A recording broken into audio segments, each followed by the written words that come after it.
अब बिला वजह सोशल मीडिया पे इमामत की तनख्वाह बढ़ाइए, तनख्वाह बढ़ाइए, तनख्वाह बढ़ाइए। ये 30 दिन जो खाना खिलाते हैं ये बहुत बड़ी बात है। ये जो गरीब लोग हैं 100-100 रुपए चंदा देके 5000 तनख्वाह देते हैं, बहुत बड़ी बात है। वरना इमामत करते हैं उसकी तनख्वाह की क्या जरूरत है, मगर मस्जिदों को चलाने के लिए वो तनख्वाह देते हैं। ये बेचारे खुद गरीब मजदूर मुफलिस किस्म के लोग हैं, 25,000 रुपए महाना कहां से लाके आपको देंगे। आप फजर से लेके जोहर तक आजाद हैं, किताबों का मुताला करें, मदरसे में जाके पढ़ाएं, वहां से 10,000 कमाए, मस्जिद से मिले, दोनों तरफ से मिल करके एक खुशहाल जिंदगी गुजारे, बिजनेस करें 8 घंटे बैठ करके, मेहनत करें, मेहनत की जगह है। वरना खाएंगे सोएंगे तो पेट तो ऊंचा हो ही जाएगा, बदन हाथ तो मोटा हो ही जाएगा। बता दें कि आपको कितना अच्छा मौका अल्लाह ने दिया है। अल्लामा शहरियार साहब ने भी थोड़ी सी गुफ्तगू कर दी, हालांकि वो उनका मकसद उस गुफ्तगू में, मैं स्टेज पे था, उलमा की हिकारत करना नहीं था, इमामों की तजलील नहीं थी। लेकिन जो आदमी बोलता है कभी कभी उसकी जबान से कुछ ज्यादा भी निकल जाता है, होता है ना, इंसान है, निकल गया। उनकी कोई वो मसला नहीं था, लेकिन कितने कमेंट उन पे हुए, आग लग गई। और कुछ ने ऐसे ऐसे अशार लिख दिए, उन पे तो तौबा लाजिम नहीं थी, लेकिन इस पे कलमा तक लाजिम हो गया। शर्म आनी चाहिए, हया आनी चाहिए। मैं सिर्फ इतना कहना चाहता हूं तहरीर लिखने वालों से, तुम ये गंदगी कब निकालोगे? इमाम असल में जाएगा, तू जोहर में जाके बैठ जाता है। जिसे मिले यूं वो करे क्यों, बताओ क्यों? तुम्हारे अंदर इत्तेहाद नहीं तो दूसरों को समझाने जाओगे। गुजारिश है इमामों से, तुम भी ख्याल करो। कितने इमामों को इसलिए निकाला गया है कि इमाम का फोन आया, उसने कहा मेरी बेटी हॉस्पिटल में थी, मैं कुछ दिन लेट हो गया ना, तो मेरी तनख्वाह भी काटी है, वो मुझे निकाल रहे हैं। उसने कहा बेटी के इलाज में मैं 50,000 का कर्जमंद हो गया हूं, 50,000 का कर्जमंद हो गया हूं यार। और फिर बजाय इसके कि हमारी कौम को यह कहना था तू हमारा इमाम है, दुख ना कर, बेटी के इलाज का पैसा भी हम देंगे, तेरी बाकी दिनों की तनख्वाह भी हम देंगे। क्या चला जाता दे देते तो कोई चला जाता, लेकिन उन्हें डर इसलिए नहीं था, ये निकले तो निकले, इससे पहले 3 के फोन आ चुके, मुझे रखा जाए, मुझे रखा जाए। ख्याल किया करो। तो मेरी कौम से गुजारिश है, अपनी सारी गरीबी मदरसे और इमामों को ना दिखाया करो, ना दिखाया करो यार। एक बंदा एक किसी रेस्टोरेंट में भी या किसी भी वर्कशॉप में काम करता है ना, तो उसका जो मैनेजर होता है ना, उसकी बुरे वक्त में उसके काम आता है। बिना धर्म बिना जात देखे हुए बंदा मदद करता है एक दूसरे की। लेकिन तुम तो अपने इमाम के इतने भी ना हो सके, उसकी बुराई, उसके दुखी के दिनों में उसके काम आ जाते। सही बात।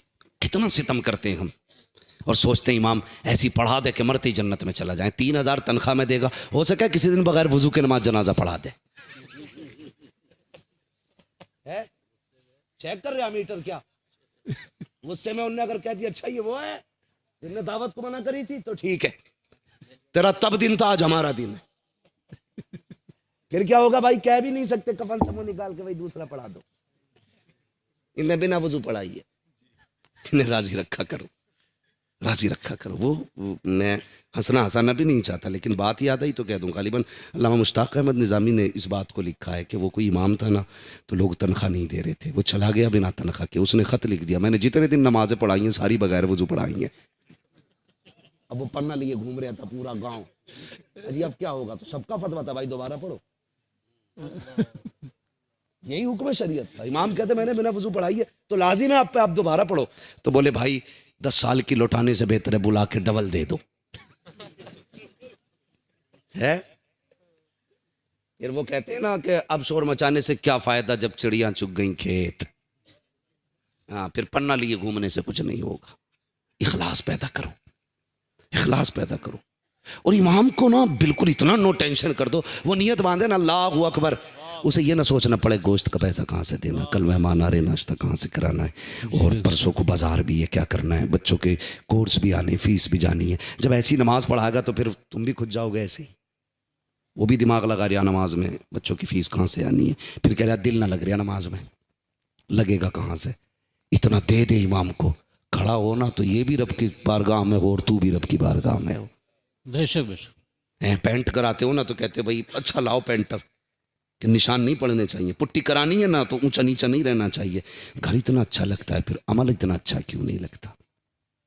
करेंगे इंशाल्लाह, अच्छा इमाम लाएंगे। इंशाल्लाह। बोलो इंशाअल्लाह। अच्छा, इमाम भी क्या, मेरे एक दोस्त हैं मुफ्ती साहब क़िबला, वो हजरत तखस्सुस वालों को पढ़ाते हैं। लॉकडाउन में मदरसे बंद हुआ, वो इमामत करने चले गए।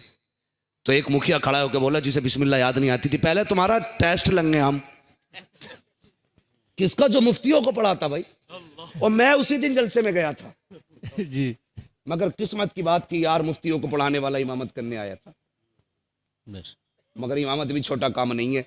कुछ तो इसी धाक में रहते, इमाम साहब घर जाऊं और मैं मुसल्ले पे चढ़ूं, होश में चढ़े कर टांगे चीर दी जाएंगी। खेल नहीं है नमाज। किसी ने सरकार आला हजरत से पूछा था, हुजूर आपको कितना इल्म है?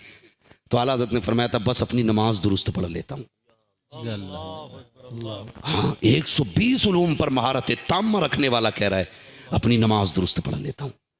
अब समझ में आया कितना इल्म है। तुझे तो इस्तंजा भी नहीं आता, इमाम के घर जाने का मौका लगाता है। गया फट से खड़ा हो गया मुसल्ले पे। तो कहीं की कहीं आयतें पढ़ रहा, कहीं की कहीं। कभी जोहर में क्रास शुरू हुए तो कभी मगरिबी उसमें हो गई। तो ये मैं क्या करूं? मुसल्ला बड़ी चीज है, ये हर एक का हक नहीं। मुसल्ला मेरे हुजूर के वारिस का हक है। और समझ सकते हो वारिस कोई आम नहीं होगा भाई। नेता मंत्री अगर किसी को अपना उत्तराधिकारी बना के भेजता है तो कोई काबिलियत देखता है उसके अंदर। बिल्कुल सही बात। फिर होता है कि इसका कलम मेरा कलम, इसकी जबान मेरी जबान, जो ये कहेगा मेरा फरमान होगा, जो ये बोलेगा अमल करना है। अगर नेता को इतनी फिक्र है तो मदीने वाले को फिक्र नहीं होगी? बेशक बेशक बिल्कुल होगी। तुम जिसे हिकारत से देखते हो वो तेरे बाप का नाइब नहीं, वो रसूल पाक का नाइब है। जब उसका दिल टूटता है तो तुझे खबर हो ना हो, मदीने वाले को पहले खबर हो जाएगा। बेशक।